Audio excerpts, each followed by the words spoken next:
Students, आपण 5.2 पाहतोय आणि त्याचे 3 पार्ट्स आपण पाहिलेले आहेत.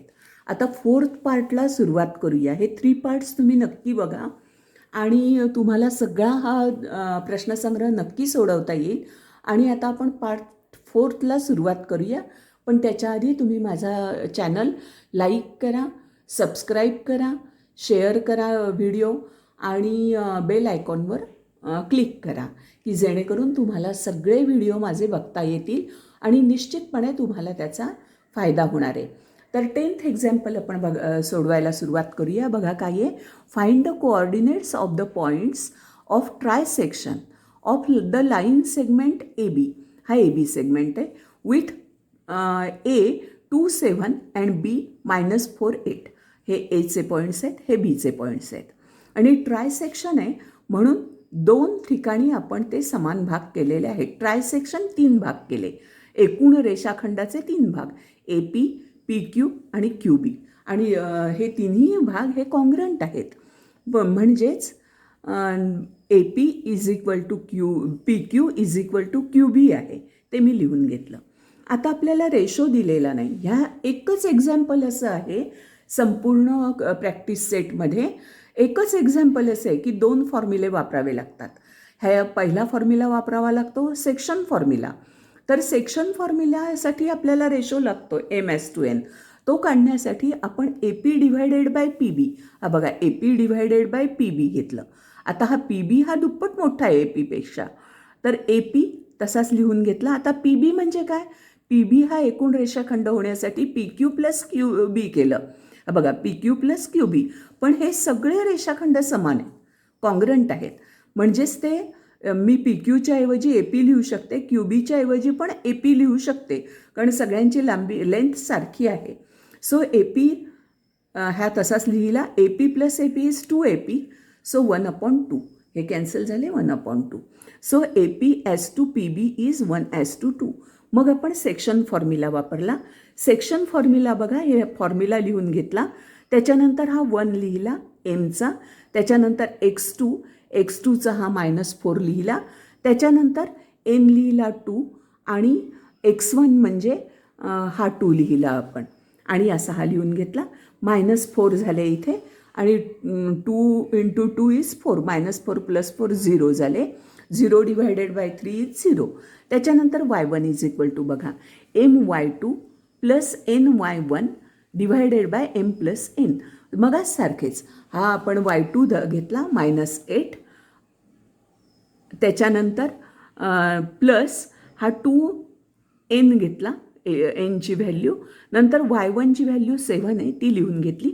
म्हणजे हा -8 झाला. 7 दुणे 14 झाले. म्हणजेच 14 - 8 झाले. 14 - 8 म्हणजे 6. 6 भागिले 3 इज 2. सो x1 आणि y1 हे कोऑर्डिनेट कुणाचे, पीचे आहेत. x1 आणि y1 हे किती आले, 0 आले x1 आणि 2 आले. ते मी मुद्दामून ब्ल्यू पेननी लिहून घेतलेले आहेत तिथे, की ते आपण सॉल्व करून उत्तर काढलं आहे आणि ते लक्षात यावं सगळ्यांच्या. म्हणून तुम्हीसुद्धा असं जरा वेगळ्या इंकनी किंवा वेगळ्या लिहिलंत ना, तर एक्झामिनरच्या पटकन उत्तर लक्षात येईल डोळ्यापुढे आणि ते पटकन बरोबर ते तुम्हाला द्यायला म्हणजे मार्क मिळायला मदत होईल. म्हणून मी इथे लिहून घेतलं the coordinates of P into bracket 0 and 2. हा 0 and 2. त्याच्यानंतर हे स्टेटमेंट महत्त्वाचं आहे. A P is equal to P Q. A P is equal to P Q. हे बघा, A P is equal to P Q. हां, म्हणजे पी हा मिड पॉईंट झाला. आता आपण मिड पॉईंट फॉर्म्युला वापरणार आहोत. मिड पॉईंट फॉर्म्युला काय आहे, तर 2 कोऑर्डिनेट्सची बेरीज करायची आणि त्याला डिव्हायडेड बाय 2 करायचं. आता A P divided by A P is equal to P Q आहे.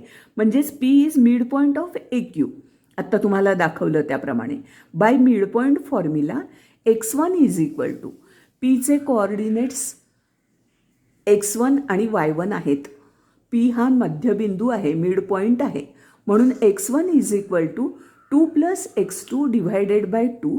म्हणजेच इथे क्रॉस मल्टिप्लिकेशन. हा x1ची व्हॅल्यू 0 आहे. 2 × 0 इज 0. 2 + x2 हे लिहून घेतले. आता x2 इज इक्वल टू हे या बाजूला दवडले मायनस झाले, x2 इज इक्वल टू -2. आता हा y1 मगाशी तुम्हाला जसं सांगितलं की आपण सुरुवातीलाच पीचे कॉर्डिनेट x1 y1 घेतलेले आहेत, त्यामुळे y1 इज इक्वल टू हा मिड पॉईंट आहे. मिड पॉईंट कसा काढायचा तर त्या दोन कॉर्डिनेट्सची बेरीज करायची. सो 7 + y2 डिवायडेड बाय 2 म्हणजे इथे y1ची व्हॅल्यू 2 आपण काढलेली आहे. पीचा कॉर्डिनेट y हा त्याची व्हॅल्यू 2 काढली. आता 2 × 2 is 4. 4 is equal to 7 + y2. 7 + y2. आता हे 7 ह्या बाजूला गेले ते मायनस झाले. 4 - 7 आले म्हणजे -3 आले. -3 इज इक्वल टू y2. म्हणून the coordinates of point Q is -2 and -3. आता हे बघा मी हे इथे तुम्हाला लिहून दाखवलेत -2 -3, कारण हे स्पष्टपणे लक्षात यायला हवेत म्हणून मी तसे लिहिलेले आहेत. हे झालं 10वं एक्झाम्पल. हे एकच एक्झाम्पल आपण सेक्शन फॉर्म्युला आणि मिड पॉईंट फॉर्म्युला वापरला. आता आपल्याला 11th example which is very simple, very large but very simple, कारण फक्त आपल्याला मिड पॉईंट फॉर्म्युलाच वापरायचा आहे, बाकी कोणताही फॉर्म्युला या गणितात वापरायचा नाही. आता if a -14 -10 b 6 -2 is given, find the coordinates of the points which divide segment AB into 4 equal parts. आता आपल्याला 4 इक्वल पार्ट हवे असतील तर आपल्याला 3 पॉईंट्समध्ये घ्यायला हवेत. ए बीच्या मध्ये 3 पॉईंट्स म्हणजे PQR हे घेतले. आता PQRचे आपण कॉर्डिनेट घेतले x1 y1, Qचे x2 y2 आणि ह्याचे x3 y3 आरचे, असे आपण 3 पॉईंट घेतले. आता Q इज मिड पॉईंट, हा Q is mid point of AB. बघा भाग कसे झाले ते AP is equal to PQ is equal to QR is equal to QB. हे 3 पॉईंट्स घेतल्यामुळे आपल्याला 4 पार्ट्स मिळू शकतात. ते मी तुम्हाला सांगितले कोणते ते. आता Q is mid point of segment AB. हा Q is mid point of segment AB म्हणजेच Qचे आपण पार्ट्स पॉईंट घेतले होते x2 y2 म्हणून x2 आणि y2 लिहिले. आता हा Q मिड पॉईंट आहे A आणि Bचा, म्हणजेच Aचा एक्स कॉर्डिनेट आहे -14 आणि हा आहे 6. दोघांची बेरीज आहे. -14 + 6 इज -8 डिवायडेड बाय 2 इज -4. त्याच्यानंतर y2 कॉर्डिनेट आहे, तो कसा काढलेला आहे बघा. हा -10 -2 -10 + -2 म्हणजेच -12 डिवायडेड बाय 2 म्हणजेच -6. म्हणजे आपल्याला Qचे इथे कॉर्डिनेट मिळाले, ते मी Qचे कॉर्डिनेट लिहून घेते. बघा हे Qचे कॉर्डिनेट आले -4, मुद्दामून मी ब्ल्यू पेन वापरला आहे. -4 -6 असे हे 2 कॉर्डिनेट Qचे झाले. त्याच्यानंतर आता आपल्याला आणखीन कॉर्डिनेट मिळवायचे Pचे आणि Rचे. त्याच्यासाठी बघा मी काय केलं. The coordinates of point Q is -4 and -6. P is the mid point of segment AQ. आता ह्या AQचा मिड पॉईंट P आहे आणि Pचे कॉर्डिनेट x1 y1 आहेत, म्हणून x1 is equal to -14 -4 divided by 2 म्हणजेच -14 -4 is -18. -18 divided by 2 is equal to बे के बे 92 2 1 जार 2 2 9 जार -18 सो -9. आता y1 कॉर्डिनेट तसं मगाशी मी म्हटलं Pचे कॉर्डिनेट x1 y1 आहेत, म्हणजे आता आपल्याला y1 काढायचे आहेत. ते मी कॉर्डिनेट घेतले -10 -6 y कॉर्डिनेट डिवायडेड बाय 2. आता -10 -6 इज -16. दोघांचीही सेम चिन्ह आहेत, म्हणजे आपण बेरीज केली आणि जे चिन्ह सेम होतं म्हणजे मायनस होतं ते लिहिलं. म्हणजे 2 1 जार 2 2 8 जार 16 बे एके बे 8 16 म्हणून 8 लिहिले आणि हा मायनस साईन दिले. म्हणजेच x1 आणि y1 आले -9 -8. ते आपण लिहून घेऊया. बघा x1 कॉर्डिनेट आला या Pचा -9 आणि y कॉर्डिनेट आला -8. हे लिहून घेऊया.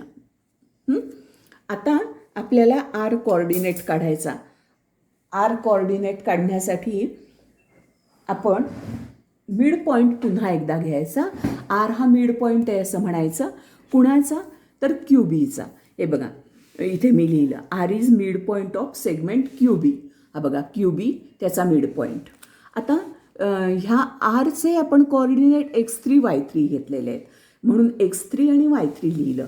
आणि क्यूच्या आणि बीच्या एक्स कोऑर्डिनेटची बेरीज केली, इथे वाय कोऑर्डिनेटची केली.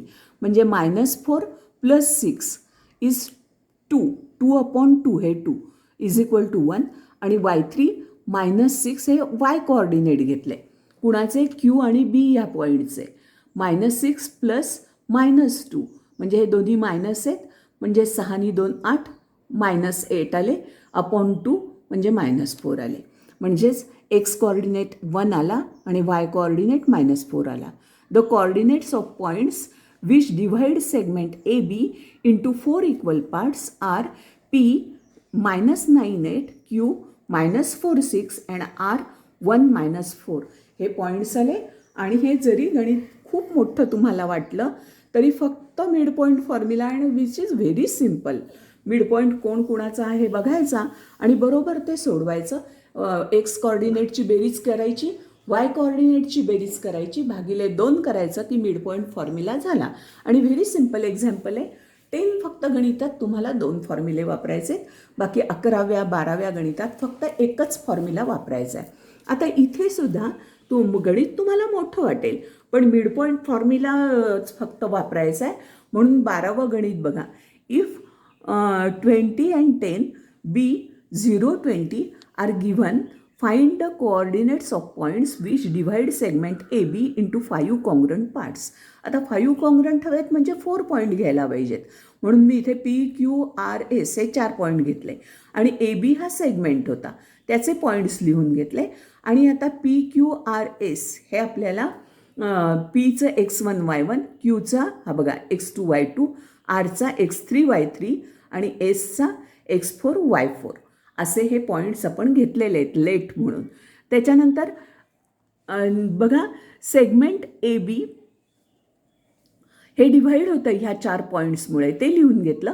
आता हे इक्वल पार्ट्स झालेत आपण म्हणतोय. म्हणजेच AP is equal to PQ. हे बघा AP is equal to PQ is equal to QR is equal to RS is equal to SB. हे सगळे पार्ट समान झाले. म्हणून AP divided by PB is equal to AP upon PB म्हणजे काय राहिला 4 झाल्या त्याच्या पट. हा फक्त एक इथे आपल्याला सेक्शन फॉर्म्युला वापरायला लागणार आहे म्हणून मी हा रेशो काढून घेतला आहे. AP upon 4AP is equal to 1/4 AP/2 PB is equal to 1/4. कारण हे 4 इक्वल पार्ट राहिले. हा झाला ratio. Then P divides AB म्हणजे 10व्या आणि 12व्या गणितात तुम्हाला सेक्शन फॉर्म्युला वापरायचा आहे लक्षात ठेवा. P divides AB in the ratio 1/4. So by section formula x1. आता आपण इथे x1 ह्याचं कोऑर्डिनेट वापरले आहे म्हटलेलं आहे. x1 is equal to mx2 plus mx2 plus nx1 divided by m plus n. ह्या फॉर्म्युल्यात किमती लिहिल्या. 0 + 80 आले. 20 × 4 divided by 5 is equal to 16. तसंच या y1च्या किमती लिहून घेतल्या आणि सॉल्व केल्यात. y1 इज इक्वल टू 12 आले. So P is the mid point of. आता मी ह्या Pचे आधी पॉईंट लिहून घेतले 16 and 12. हे बघा 16 and 12. आता काय केलं? P is mid point of AQ. आता मिड पॉईंट फॉर्म्युला वापरला म्हणून 16 इज इक्वल टू उरलेल्या 2 बिंदूंचे म्हणजे P आणि Qचे हे कोऑर्डिनेट वापरून केलेले आहे. 20 + x2 डिवायडेड बाय 2. इथे क्रॉस मल्टिप्लिकेशन केलं 32. हे दोघांची बेरीज तशीच लिहिली. हे या बाजूला गेले 32 - 20 is equal to x2. So 12 is equal to x2. त्याच्यानंतर हा आहे वाय कोऑर्डिनेट Pचा. तर तो लिहिला 12 is equal to 10 + y2 upon 2. हा y2 कुणाचा आहे तर पॉईंट आहे तो क्यूचा आलेला आहे. ते तिथे वरती सगळं लिहिलेलं तुम्हाला दिसेल बघा. 24 तुम्ही पण लिहून घ्या सगळे एक्झाम्पल म्हणजे व्यवस्थित तुम्हाला सोडवता येतील. इथे क्रॉस मल्टिप्लिकेशन 24 10 + y2 त्याच्यानंतर हे 10 इकडे गेले, 24 minus 10 is 14 is equal to Y2. आता R is mid point of P B. आता पी बीचे पॉईंट वापरले, त्याच्यानंतर X3 आरचे पॉईंट्स आहेत X3 आणि Y3. ते कसे काढले बघा. ह्या पी बीच्या पॉईंटवरनं 16 प्लस 0/2 इज इक्वल टू 8, 16/2. त्याच्यानंतर 12 प्लस 20/2 म्हणजे 32/2 is 16. S is mid point of R B. X4 आणि Y4 हे आपले एसचे पॉईंट झाले आणि ते कसे काढले बघा. ह्या आर बीच्या पॉईंटवरनं काढले. 8/2 इज 4 आणि हिअर 36 झाले. 36/2 इज 18. आणि हे सगळे पॉईंट मी वरती लिहून घेतले आणि हे आले PQRS. ह्याचे points are coordinates of points which divide segment AB into 5 congruent parts is the last and final statement. सगळा संग्रह सोडवून झाला आहे. तो तुम्ही वहीत सोडवा माझ्याबरोबर, मी जसा सोडवला आहे तसा, आणि तुम्हाला निश्चितपणे चांगले मार्क्स मिळतील ह्या संग्रहावरनं, याची मला खात्री वाटते.